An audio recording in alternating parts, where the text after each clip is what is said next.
Boa noite, meus irmãos. Aqui estamos nós, mais uma vez reunidos.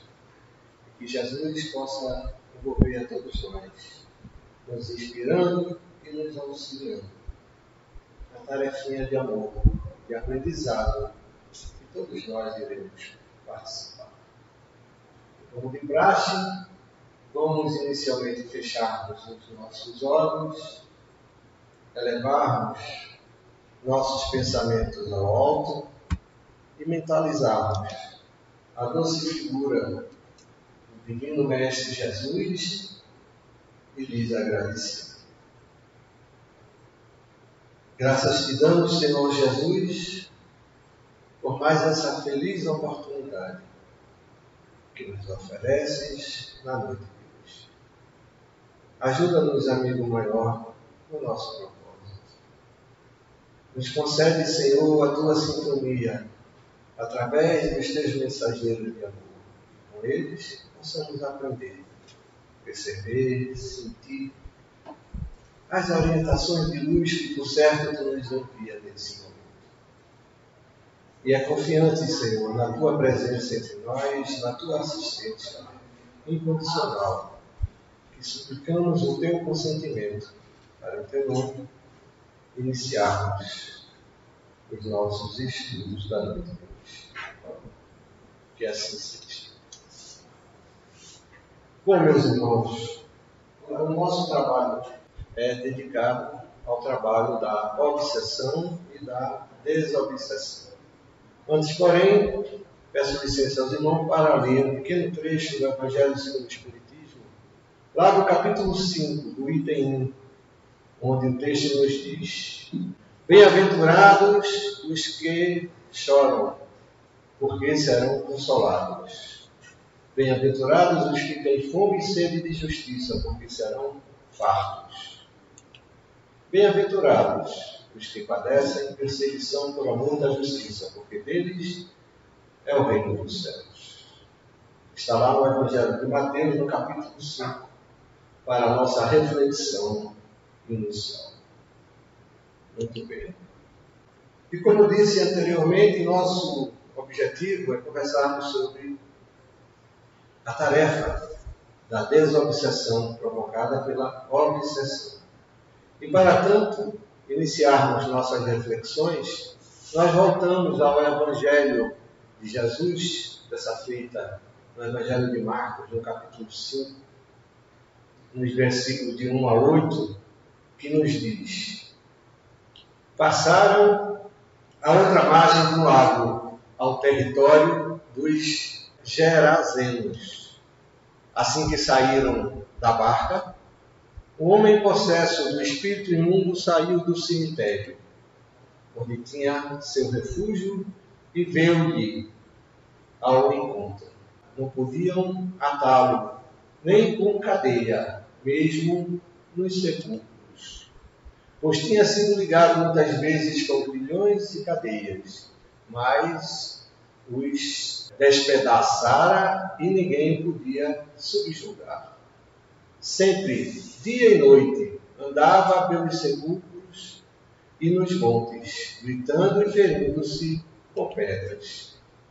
Vendo Jesus de longe, correu e prostrou-se diante dele, gritando em alta voz: Que queres de mim, Jesus, Filho do Deus Altíssimo?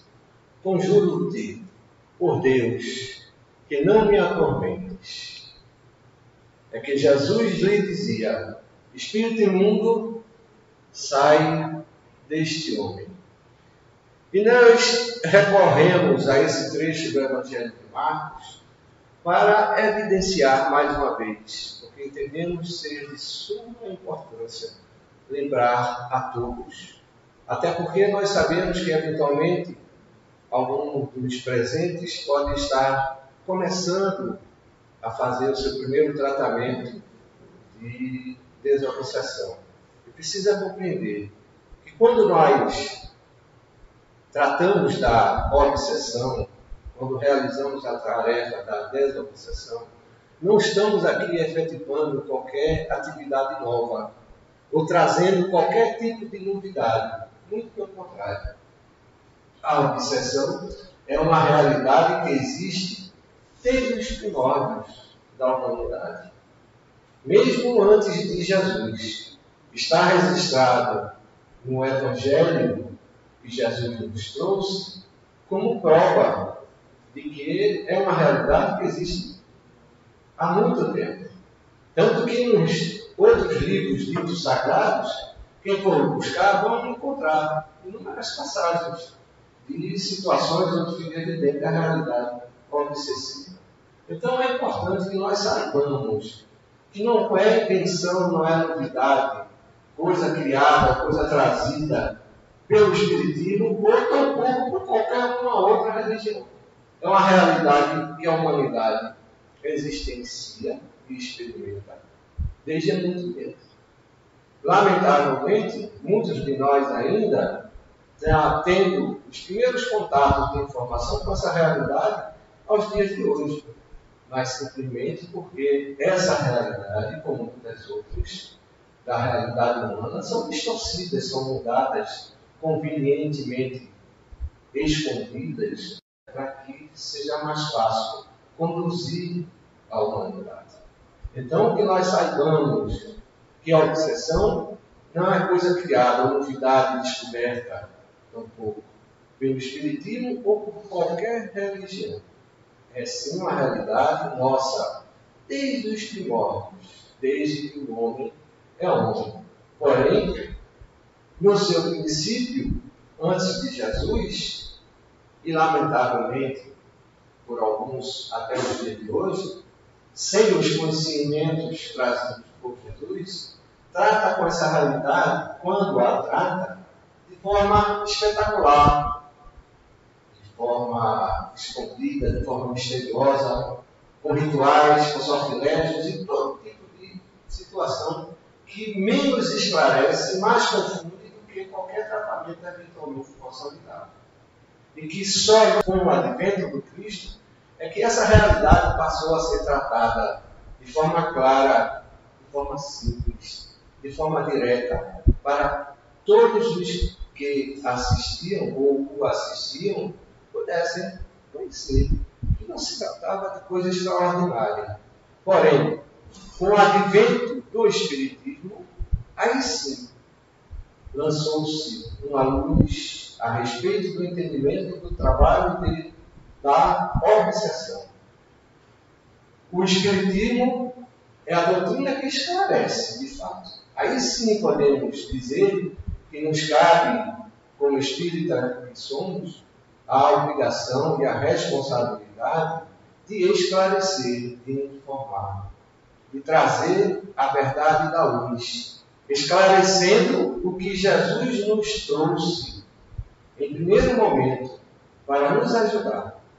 Não é nenhuma novidade trazida pela doutrina dos Espíritos o trabalho da desobsessão. Tampouco somos nós que a realizamos. Apenas informamos, porque na verdade quem trata, a dianteira de todos os espíritos esclarecidos e esclarecedores, é Jesus. É isso que nós precisamos entender. Portanto, nós que estamos participando ou realizando ou fazendo os nossos tratamentos de desobsessão, precisamos entender uma questão fundamental. Não é a casa espírita, não é ou são os espíritos, porque por iniciativa própria vão curar quem quer que seja. Até porque o próprio Jesus, quando ia tratar aos necessitados, ele perguntava o que eles queriam dele. E se eles acreditavam nisso. Ou seja, todos os que procuraram Jesus e disseram que esperavam que ele o curasse e que acreditavam nele foram curados.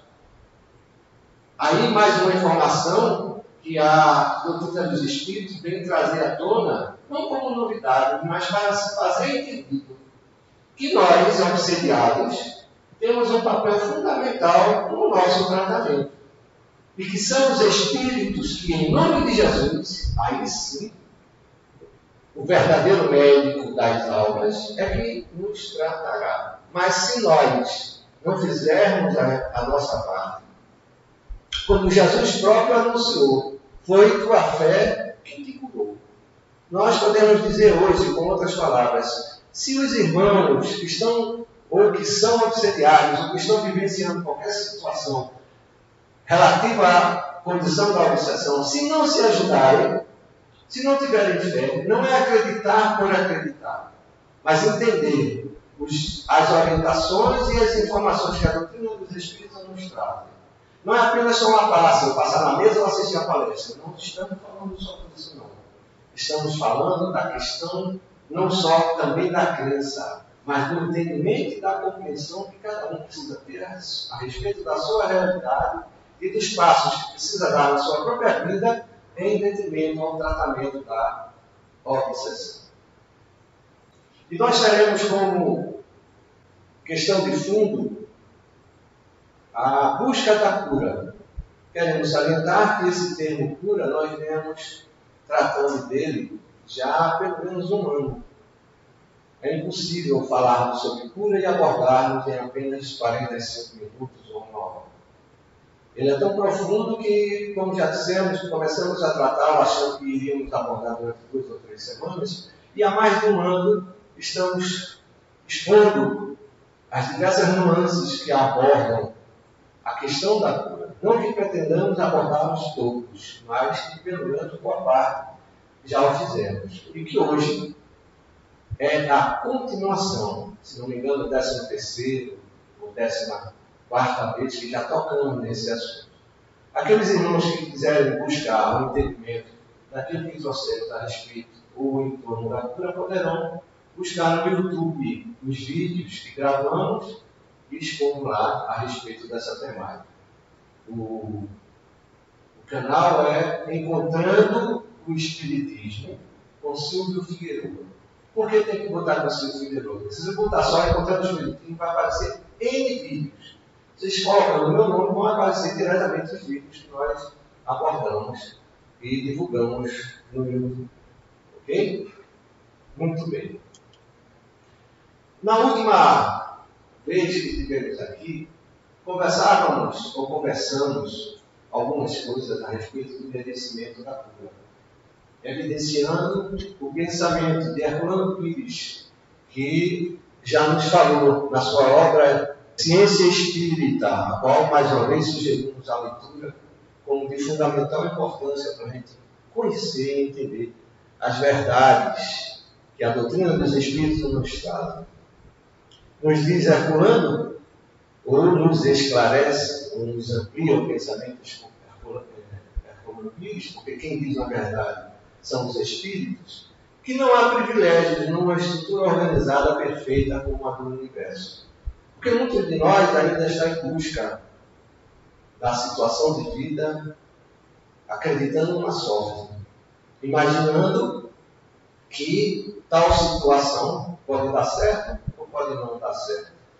E que nós não temos responsabilidades ou compromissos ou oportunidades de realizações na vida.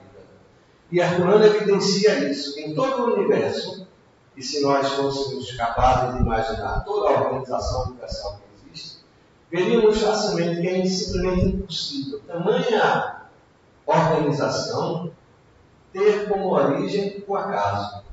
O Big Bang tão anunciado, que é a explosão inicial, porque a tudo deu início. Ou seja, uma explosão que não se sabe a origem, tampouco a causa, nem como foi que aconteceu. Ou seja, se fosse fato isso, como poderia o nada, porque absolutamente só dá para entender que o nada gerou uma explosão.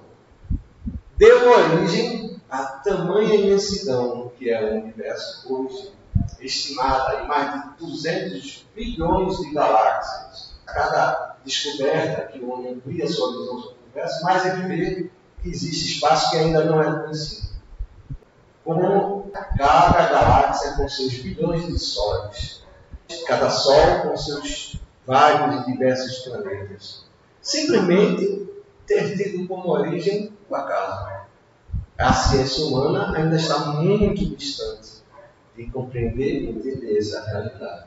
Então, o Herculano, estudando a doutrina dos Espíritos, percebeu claramente que o que os Espíritos nos ensinam é justamente isso, que a criação não veio do nada, que existe uma organização perfeita e que o acaso é mero desconhecimento da nossa realidade, do que somos, de onde vimos e para onde vamos, do que estamos fazendo aqui, ou tampouco o que pretendemos fazer.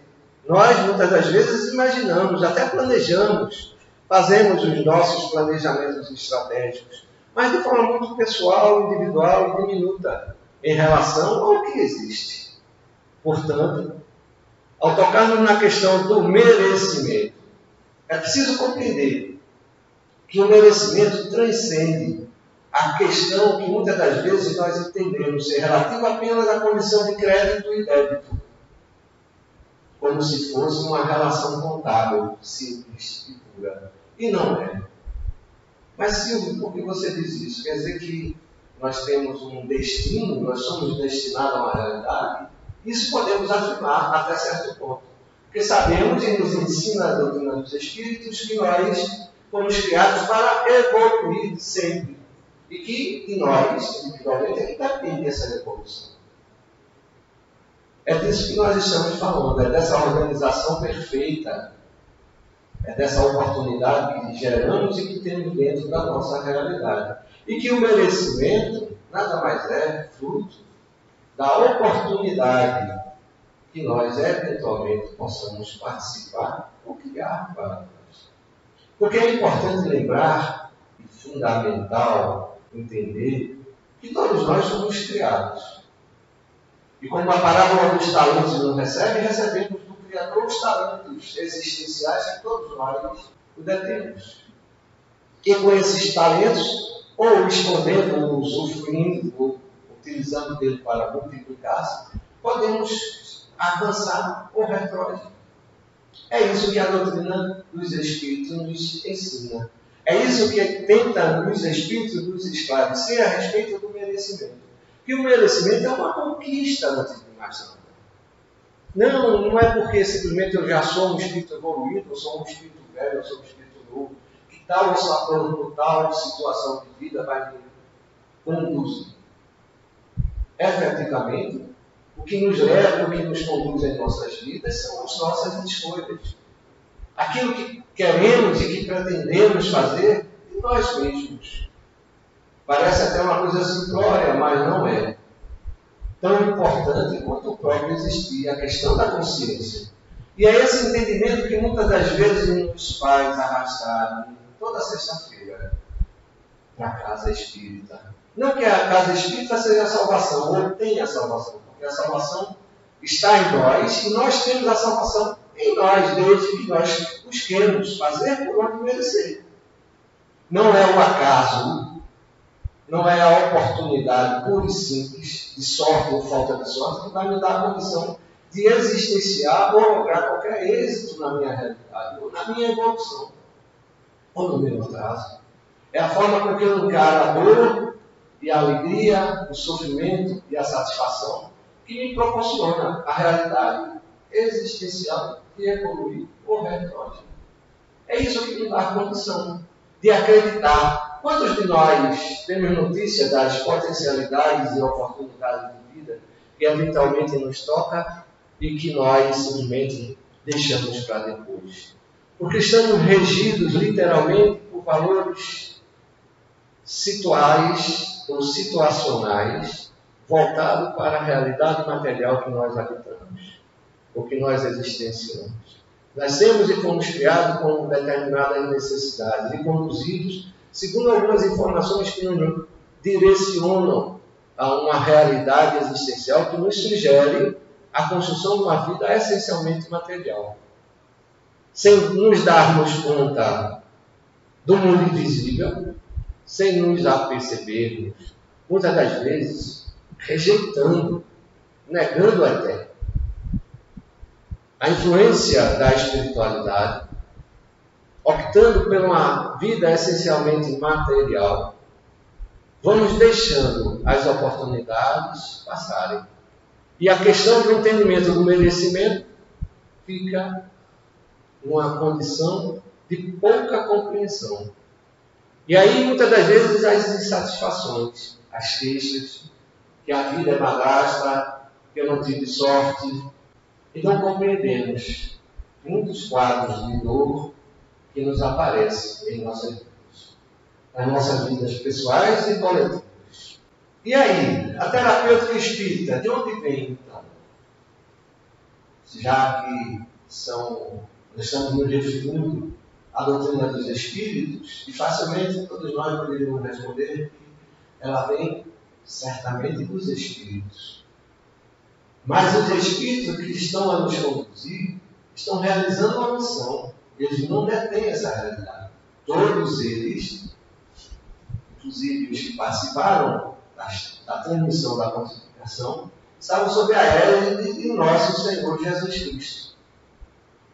E nos esclarece, nos informa, nos lembra com o Cristo que a terapêutica espírita vem essencialmente da moral de Jesus, pura e natural, desprovida de aparatos rituais e ordenações antinaturais forjadas pelos teólogos. Ou seja, nós, quando muito compreendemos a moral de Jesus, estamos comparando, ou apropriando-se, ou associando, ou conduzindo essa moral segundo a valores de vidas ou a valores de situação oportuna. O que quero dizer com isso? É que nós, na nossa história humana, as religiões simplesmente apropriaram-se das informações que o Cristo nos trouxe e nos conduziu. E os irmãos entendem muito bem disso que nós estamos falando. Se nós participarmos ou tivermos a oportunidade de conhecer qualquer culto, qualquer religião, nós vamos ver que a realidade de nosso Senhor Jesus Cristo, na sua essência, são vivenciadas até certo limite, desde que atendam às necessidades imediatas, não da filosofia, mas da condição objetiva de conquista da organização social que ela compõe. E Herculano Pires nos lembra enfaticamente que a moral de Jesus, de forma pura e natural, é que nos faz, que nos proporciona a condição da cura. Por isso, muitas das vezes, não entendemos. Porque vamos à casa espírita toda sexta, todo sábado, ou toda quarta. Participo da campanha do quilo, participo da sopa. Vou até outros dias em outros centros. Faço cirurgia espiritual e não concluo. Como se a condição da cura fosse uma coisa pertencente a uma realidade exterior a si próprio. E a doutrina dos Espíritos nos ensina que a moral de Jesus é pertinente à realidade da conduta pessoal e individual. Não viver para Jesus, como sugere muitos. Não entender que tem que ser igual a Jesus, porque para isso estamos ainda muito distantes. Mas seguir as suas orientações. Compreender que Jesus nos trouxe um código de vida divino tão distante da nossa realidade que ele precisou adequar ao entendimento que nos era possível entender naquele momento. E que, com o passar do tempo, essas realidades estão sendo ampliadas. Mas que a sua essência, a sua origem, continua intocável. O seu exemplo de vida é o mesmo, é imexível, é incomparável, é intransferível. Mas se isso quer dizer que nós nunca vamos conseguir acompanhar a moral de Jesus? Absolutamente. Nós temos em Jesus o exemplo maior. Se nós queremos nos tratar, se nós queremos nos melhorar, precisamos literalmente caminhar em direção a Jesus. Não quer dizer que é impossível o que você está dizendo, porque, como disse outro dia uma amiga, não, eu só vou caminhar para Jesus depois que desencarnar. Depois que desencarnar, eu caminho para Jesus. Aí que nós sempre, olha, por mais distante que você estiver, se você der o primeiro passo, você já está caminhando para Jesus. Difícil é entender isso. Agora, depois do primeiro passo, você esforçar-se para dar o segundo. Ocorre que, quando a gente dá os primeiros passos, a gente tem uma relativa melhora. E o que é que a gente faz? A gente reconduz esse espaço para a vida material. Que, muitas das vezes, é a causa, a problemática maior que nos traz a casa espírita ou a condição existencial que estamos experimentando. E sem querer abraçar a realidade, continua indo e voltando, dando pulos e pulos, tentando acertar, achando que simplesmente um dia, quando tiver merecimento, vai conseguir. Sem entender que esse merecimento é o que é construído por nós. Essa conquista ou fazemos nós, ou ninguém poderá fazer. Nesse exato momento, sem medo de errar, junto de cada um de nós aqui sentado, tem um espírito protetor, como também tem um obsessor, sem medo de errar. Ocorre que nós, a condição vibratória mental nossa, é essencialmente voltada para a materialidade, para o mundo material, porque é dele que acreditamos e imaginamos que precisamos para sobreviver ou para existir. E até certo ponto ele é real, porque ele serve como instrumento para a nossa evolução. Entretanto, é esse pensamento, é essa reflexão, é essa forma de racionalizar tudo que compreendemos, ou que pretendemos, ou que desejamos, que nos faz vibrar literalmente na sintonia do obsessor. E o que o protetor está do lado, falando de Jesus, lhe dando os exemplos, muitas das vezes é entendido como uma realidade piega, como uma coisa passada, como uma coisa de outras religiões atrasadas. E se esquece de buscar a essência dos ensinamentos de Jesus. E não compreende que a terapêutica espírita é o que norteia a cura espírita.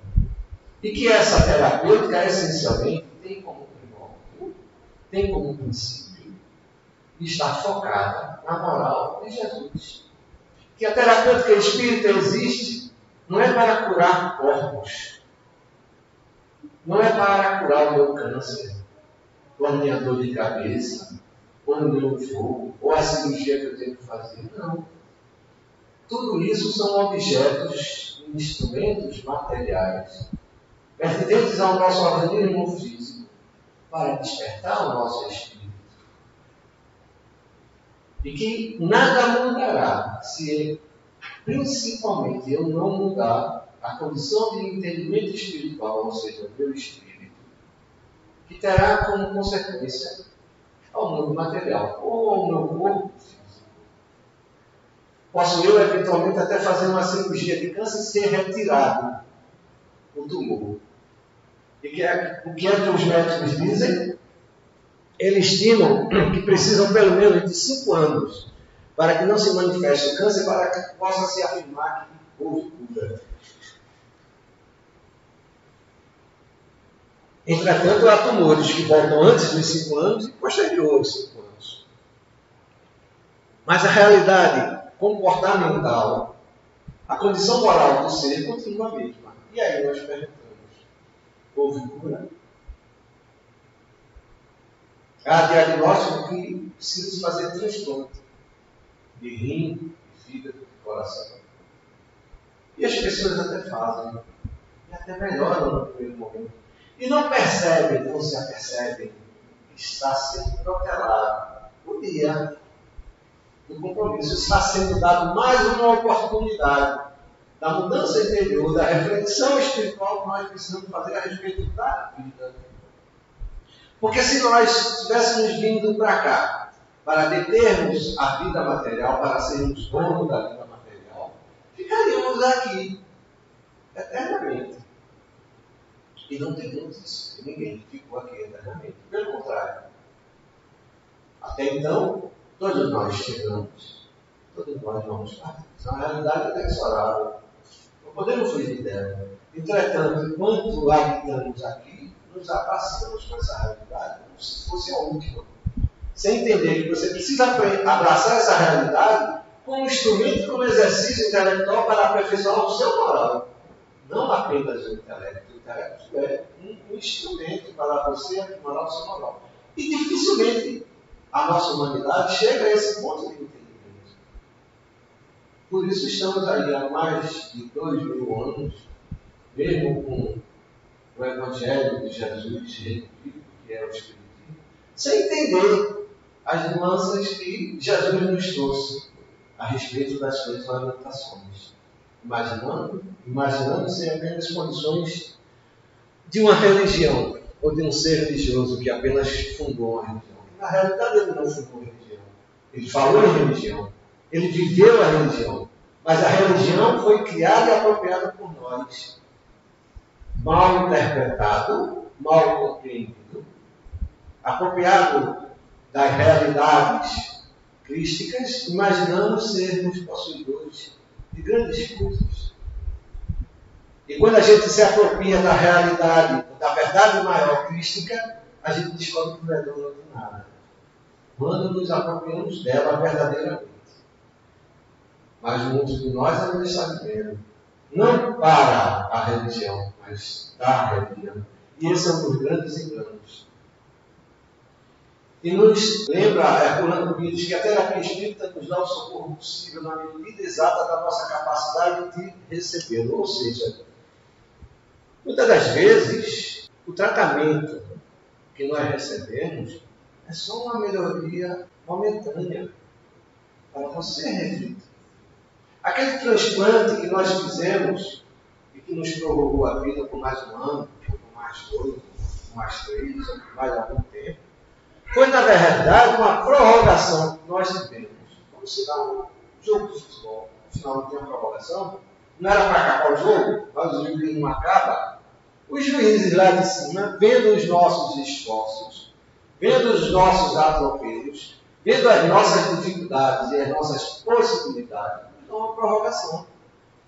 Quer seja através da retirada do tumor, quer seja através do transplante de órgão, quer seja da forma atenuada dos males imediatos que estamos sofrendo, quer seja aos primeiros passos que começamos a dar na doutrina de Jesus.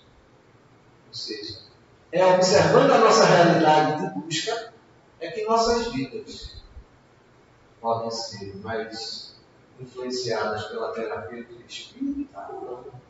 Espírito nenhum, casa espírita nenhuma, nem Jesus, nem Deus, sem medo de errar, vai curar nenhum de nós. Do jeito que a gente imagina o que a gente quer inicialmente. Deus, Jesus, a casa espírita, o movimento espírita, os espíritos desejam a nossa cura.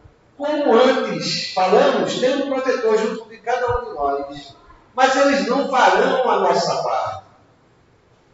A nossa sintonia a eles somos nós que devemos buscar. Não é porque eles estão junto de nós que vão dar-nos, muitas das vezes, aquilo que a gente quer.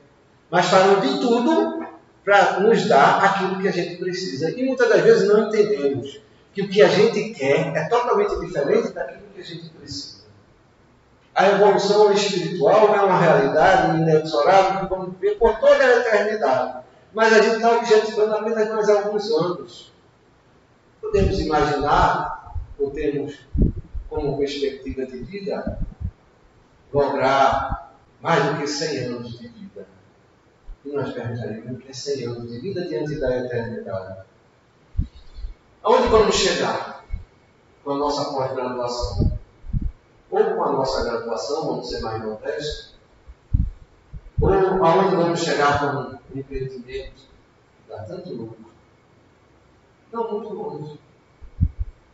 No entanto, aquilo que é eterno, que é definitivo, estamos sempre deixando para depois. Pelo menos na busca do entendimento.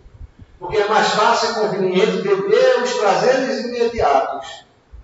É o que me dá prazer, é o que me satisfaz. É a conquista e a realização da situação imediata. Sem entender que a dor, que o tumor, que o transplante, nada mais é do que uma corneta sendo tocada e avisada a você que você precisa mudar, que tem alguma coisa errada.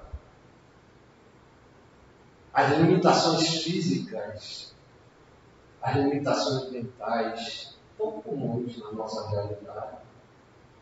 São sinais, são sinaleiras, ele avisando, ele chamando. Olha, meu irmão, o caminho está certo, mas você tem algumas coisas que você esqueceu. Vamos rever, porque senão você vai buscar um outro caminho totalmente diferente para levar ao destino que você precisa ir. E nós não entendemos isso. Nós não compreendemos por que é isso que a Herculano nos diz. Que a terapêutica espírita nos dá exatamente aquilo que a gente precisa. E o que a gente precisa, muitas das vezes, é totalmente diferente daquilo que a gente quer. E que, para a gente querer aquilo que a gente precisa refletir, sobretudo sobre nós mesmos. Nos conhecer em propósito, em destino, o que fizemos, para onde vamos, o que somos em constituição, o que podemos ser em perspectiva. E assim criarmos e aproveitarmos a terapêutica espírita, que não é nenhuma cura para tudo. Pelo contrário, no mínimo, ela esclarece. E o que menos entende a criatura humana é que esse esclarecimento é pertinente à realidade existencial de cada um. Estamos todos ouvindo as mesmas palavras, as mesmas informações, as mesmas orientações dos Espíritos. Mas cada um existe em si uma realidade individual, pessoal, exclusiva, que cada um precisa apropriar-se. Daí a divindade, o código divino que Jesus nos trouxe. A informação para todos é a mesma, mas que pode e precisa ser adequada à realidade existencial de cada um, através da humildade, da simplicidade, da busca interior, da mudança, do reconhecimento do próximo, da humanidade. E muitas das vezes estamos só pensando em nós mesmos, nas nossas satisfações mais imediatas. E o nosso pensamento, que é o atributo maior que cada ser tem, esse muitas das vezes é muito pouco exercitado. Porque pensar dá trabalho. Dá trabalho evoluir. Nós queremos as nossas satisfações imediatas, sem nos aperceber que a terapêutica, que a doutrina dos Espíritos nos traz, a verdadeira terapêutica, é para nos esclarecer e para ampliar essa condição do pensar. O que muitas das vezes não queremos muito, que dá trabalho. Porque muitas das vezes é coisa de fanático. Porque muitas das vezes nos leva para uma direção que a gente não quer. Normalmente para onde a gente precisa. A gente não quer. Até que as condições adversas de vida sejam tão fortes e nos obriguem a redirecionar o caminho. Se alguém quiser perguntar alguma coisa, por favor, fique à vontade para levantar a mão. E aí, Herculano Pires nos diz: não é, porém, por meio de atos vulgares e interesseiros de caridade, nem de medidas artificiais de forma anterior, que chegaremos a esse resultado. Ou seja, muitos de nós, justamente e adequadamente, compreendem que a caridade é a essência maior que precisamos exercitar e praticar, ensinada pela doutrina dos Espíritos. São fatos. E nos ligamos essencialmente à prática da caridade. Entretanto, essa prática da caridade, muitas das vezes, está voltada essencialmente para a condição material. Ou seja, estamos nós, mais uma vez, exercitando e praticando o homem velho que nós somos. Dessa feita com um fim até nobre, porque a nossa materialidade está direcionada para o outro, em vez de ser só para nós. Muito bem, já é uma evolução. Entretanto, Herculano Pires nos lembra que essa atitude não vai nos ajudar muito. Pode até nos dar uma condição de prorrogação maior para nós refletirmos a respeito dessa realidade. Eu não sei se vocês me entendem, mas quando nós formos participar da campanha do Quilo, devemos ir para a campanha do Quilo, uma grande escola.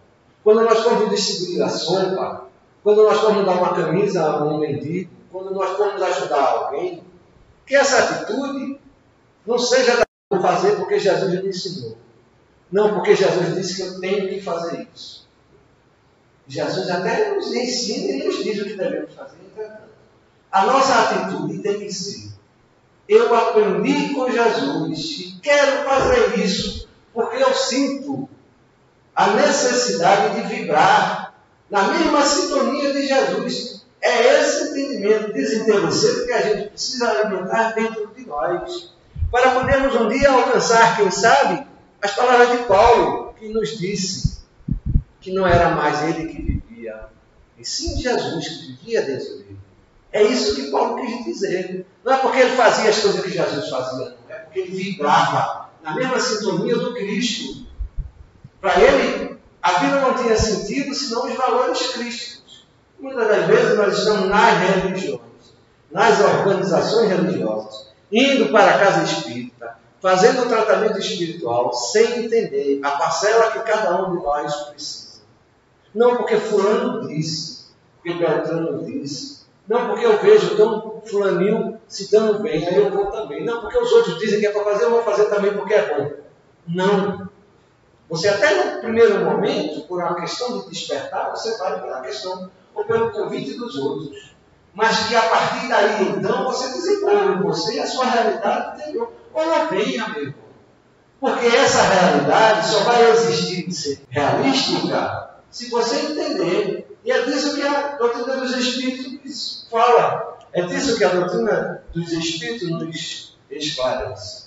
Quando Jesus nos disse para sermos misericordiosos, assim como o Pai nos é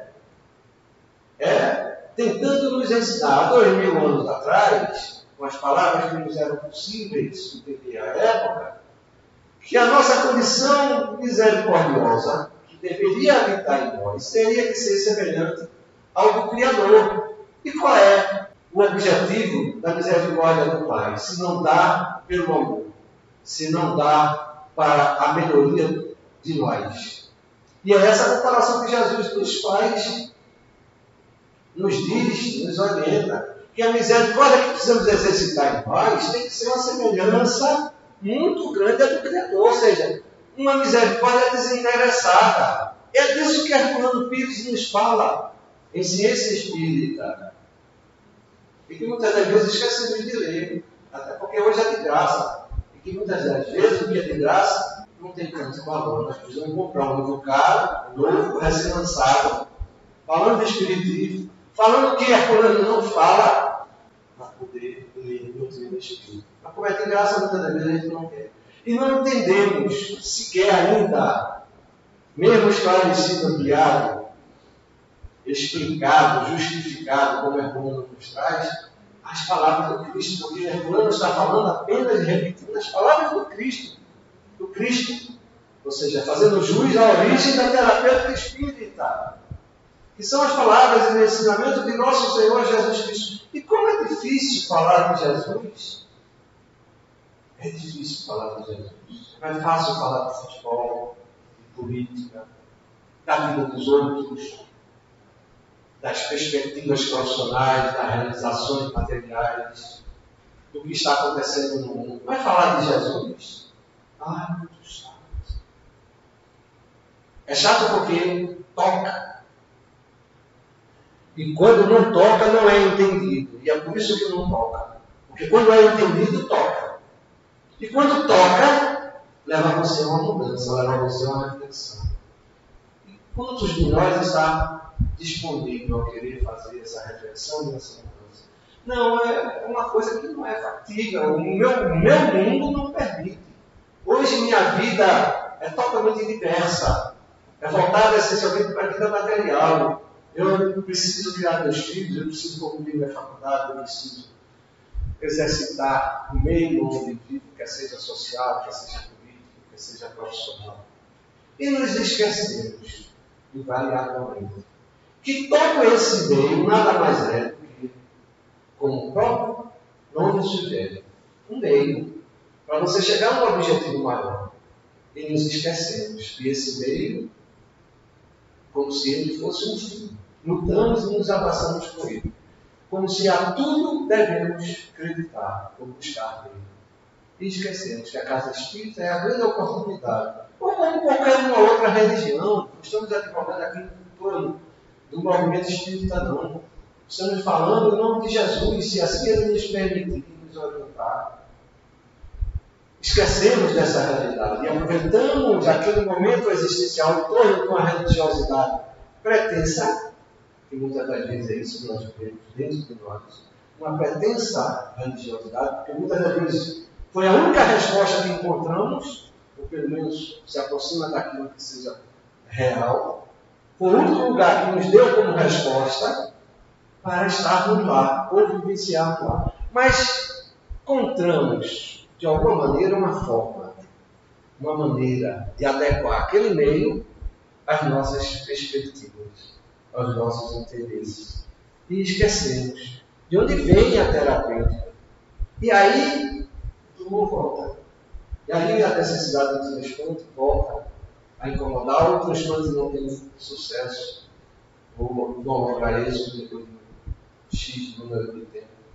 E por que há pessoas que tomam remédio e têm resultado positivo e outras que tomam o mesmo remédio e não têm o mesmo resultado?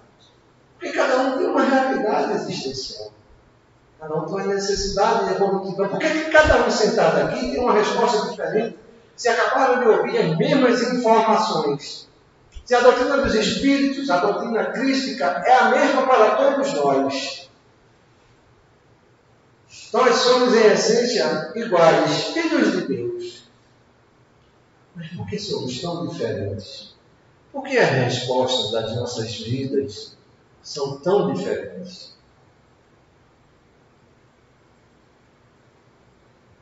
Será que é o nosso protetor que é diferente? E que por isso não dá as orientações e sugestões diferentes? Será que é por isso? Porque os obsessores também são diferentes. E invariavelmente levam a todos a mesma situação. Ou seja, a dor. Porque os protetores que formam dão a mesma orientação semelhante, adequada à nossa realidade individual, não têm um resultado comum. Ou seja, a cura. Só alguns conseguem, outros mais, outros menos. E cada um segundo a sua proporção. Porque o sentimento que habitamos em nós é pertinente à minha escolha, ao meu entendimento. Que, aliás, é a única coisa que nos faz ser diferentes. Porque em tudo mais somos iguais, vivendo momentos existenciais diferentes. Mas diante da criação, somos iguais. As nossas escolhas é que nos tornam. As nossas opções de vida que nos levam aos caminhos diferentes. E é por isso que Jesus diz, ou disse, está lá em Mateus capítulo 5, versículo 7, bem-aventurados os misericordiosos, porque obterão misericórdia. E quando Jesus disse essas palavras, ele nos disse segundo a nossa condição de entendimento. Mais uma vez, o código divino que ele nos trouxe foi plantado como semente para que a gente pudesse ampliá-lo, fazendo crescer dentro de nós. E não compreendemos muito de nós ainda hoje que quando Jesus fala de misericórdia, para sermos misericordiosos e que iremos obter misericórdia, ele está nos dizendo que a nossa condição vibratória interior, que na época ele não poderia falar em vibração, em condição interior, mas sim apenas na condição religiosa que nós éramos capazes de absorver e de alcançar, está nos ratificando, dizendo que aquele que vibrar na sintonia da verdade, na sintonia da humildade, do esclarecimento, da busca, receberão a mesma condição. Se isso é física quântica, que seja. A física quântica está aí, brigando e dizendo que a física quântica não tem nada a ver com a história, com os físicos quânticos, aliás, que os fenômenos quânticos não tem nada a ver com essa história que muitos fenômenos religiosos estão sendo explicados ou justificados. E o são, no nosso entendimento também. Entretanto, não é porque é entendido como quântico que seja derivativo da física quântica. Essa realidade que o homem ainda não consegue dissociar. Ele vê uma luz, confunde aquela luz, porque cada um tem a condição de perceber essa luz, mais brilhante ou menos brilhante. Assim é a doutrina dos Espíritos. Alguns de nós conseguem entendê-la de uma forma mais clara, outro de uma forma menos clara. E segundo a possibilidade e a condição de cada um, vai ampliando essas realidades que a física quântica, ou que as religiões, ou que a doutrina dos espíritos nos trazem. Porque depende da condição interior e até da disposição, da perspectiva, da busca que cada um pode. As possibilidades serão as mesmas, desde que cada um se esforce e compreenda a sua mesma condição. A questão da fé, só para concluir. Hermano Pires nos diz: na terapia espírita, a fé representa um estilo moral ao paciente para que ele se predisponha melhor, emocionalmente. A ação dos elementos curadores. E muitos de nós ainda acham que a fé é uma questão piegas. Que a fé é uma condição que precisa ser trabalhada ainda. Possivelmente tem que ser vivenciada. E deixamos a questão da fé a segundo plano. Não, se acontecer, eu acredito. Se me der um sinal, eu vou lá e existência. Não, eu não tenho outra opção, então eu acredito. E muitas das vezes você não acredita. Você vai porque não tem opção. E por não se conhecer como um atributo que tem dentro de si a questão da construção da sua realidade, não entende que a fé é um dos maiores atributos associados ao pensamento que você tem condição de exercitar na sua vida. E que daí os que dizem, religiosos quânticos, dizendo que é um pensamento que cria a realidade. E a física quântica nos diz: não é porque você não vê ou você vê um objeto que deixa de existir, ou ele não existe. Porque o fenômeno da dupla fenda, para quem não entende, confunde isso. Não vamos entrar no fenômeno da dupla fenda porque é muito profundo para a gente poder explicar aqui. Então a questão da fé é uma questão que precisa ser trabalhada, compreendida, praticada, exercida. Não acreditar por acreditar, mas ser racionalizado e compreender que fé não é apenas uma atitude de crença. Pelo contrário, é um atributo à fé. Isso quem nos ensina é a doutrina dos Espíritos. O homem, no dia que entender a fé como atributo, vai começar a criar e a mover as verdadeiras montanhas. Mesmo que tenha a fé do tamanho de um grão de mostarda. Por isso que o Cristo nos disse. Só que os termos que nos eram possíveis a entender há 2000 anos atrás. E a fé fica uma coisa muito distante para muitos de nós. E só se torna possível quando logramos êxito naquilo que mais desejamos. E por isso nós confundimos aquilo que precisamos com aquilo que queremos.